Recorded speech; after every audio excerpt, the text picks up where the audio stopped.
Okay, picking up where we left off, we're going to do just a few more examples now. Let me get my ladybug open here. And we're going to start at number 5. And again, we've got to get the thing that has the rational exponent or the radical to be all by itself first. So I've got to get rid of this -9. I'm gonna start from the outside and work my way out. So I've got to get rid of this -9. It is being multiplied times these parentheses right here. And we know that the opposite of multiplying is dividing. So I'm going to divide by -9. What I do to one side, I need to do to the other. So now -36 divided by -9 is 4 equals C minus 12 to the 1/2. Okay, so now I have this guy all by itself. And so to get rid of it, what I can do is something being raised to the 1/2, well, I can just go ahead and raise it to the second now, because when I take, this is base to a power, and when you do that, it's 1/2 times 2. Well, I know that 1/2 times 2 is 2 over 2, which is just 1. So essentially the 1/2 and the 2 are canceling each other out there. So these guys cancel each other out, and so I just have the C minus 12 left on the right, and on the left I have 4 squared, which is 16. So that's nice. The 1/2 and the 2 just simplify to 1, so this is just C minus 12 to the first, which is just C minus 12. Now I add 12 to both sides, and I get 28 equals C. I'm going to do a quick check on that. So -36 equals -9 times 28 minus 12 to the 1/2. So -36 equals -9 times 28 minus 12 is 16 to the 1/2. -36 equals -9 times 16 to the 1/2. That's the square root of 16, which I know is 4. -36 equals -36. It checks. Okay. Number 7. I've got 7p minus 1 all raised to the 1/3 plus 11 equals 7. So the way I take care of this one, I've got to get this thing that's raised to the rational exponent all by itself first. So I'm going to subtract the 11 over to the other side. So 7p minus 1 to the 1/3 equals 7 minus 11, which is -4. Now, to get rid of that 1/3, I just need to raise everything to the +3. So I'm going to take this all and I'm going to raise it to the 3rd power, but what I do to one side, I have to do to the other. This works because 1/3 times 3 is just 3 over 3, which is 1. So essentially, the 1/3 and the 3 just cancel each other out or simplify down to just be +1, which lets us get rid of those. So on the left, it leaves me just 7p minus 1, because these guys wipe each other out, equals -4 to the 3rd is -4 times -4, which is 16, times -4 one more time, which is -64. Okay, let's add 1, solve for p now. 7p equals -63.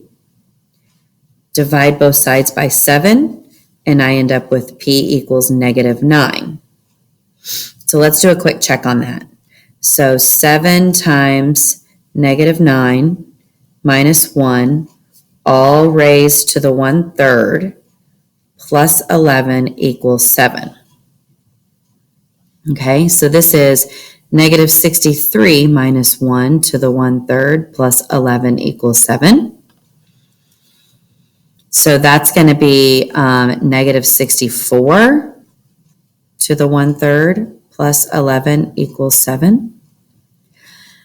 And I know that -64 to the 1/3, that just means the cube root of -64, which is the opposite of what I just did right here, which is -4 plus 11 equals 7. And yes, it does. So p equals -9 is our solution. All right, number 7, it says the fourth root. Sorry, I kind of covered it up with my box up above. The fourth root of 8k plus 12 minus 9 equals negative 11. Okay, I have to isolate this fourth root thing. I have to get it to be all by itself. So I need to add that 9 first thing.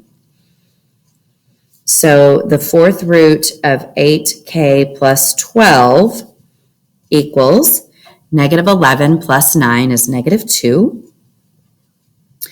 Now, to get rid of that fourth root, I'm going to do the opposite operation. What's the opposite of taking the fourth root of something? Well, it will be taking the fourth of it. So let's raise both sides to the fourth power. And now the fourth root and the fourth cancel each other out, and I get 8k plus 12 equals negative 2 to the fourth power. So I know it's going to be even because I'm doing it 4 times. Negative 2 times negative 2 is 4, times negative 2 is 8, times another negative 2 is 16. So now I just solve for k. Subtract 12 from both sides. 8k equals, this is 16 minus 12 is 4. Divide both sides by 8. And k equals 4 over 8 is 1/2. So let's do a quick check. I've got fourth root of 8 times 1/2 plus 12 minus 9 equals negative 11. Okay, fourth root of half of 8 is 4 plus 12 minus 9 equals negative 11. The fourth root of 12 plus 4 is 16 minus 9 equals negative 11. The fourth root of 16, we know that's 2 minus 9 equals negative 11. But 2 minus 9 does not equal negative 11. 2 minus 9 is negative 7, which does not equal negative 11. So this does not work. So this is a no solution.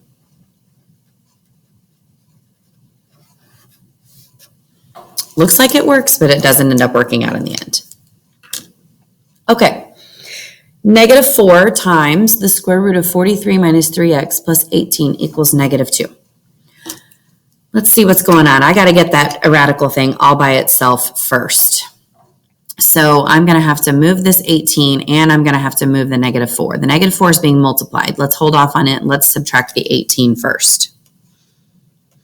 So negative 4 square root 43 minus 3x equals negative 2 minus 18 is negative 20. Now I can go back and divide by negative 4 to get rid of the negative 4. So I get the square root of 43 minus 3x equals negative 24.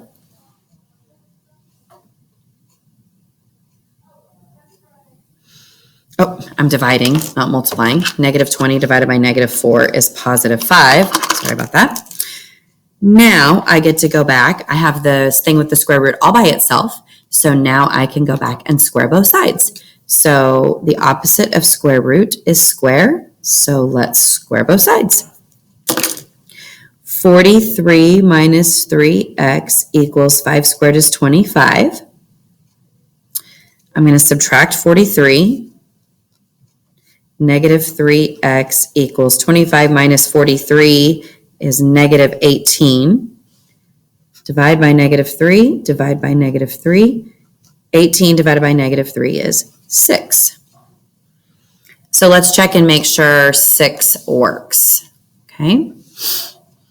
So I'm going to go up here and I'm going to check. Okay. So negative 4 square root 43 minus 3 times 6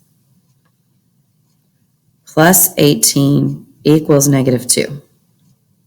Okay, negative 4 square root 43 minus 18 plus 18 out here. Those do not cancel each other out because this one's underneath the root. 43 minus 18 is 25. And the square root of 25 is 5 times negative 4 is negative 20. And that is negative 2. Negative 20 plus 18 is negative 2. So it checks. So my answer is x equals 6.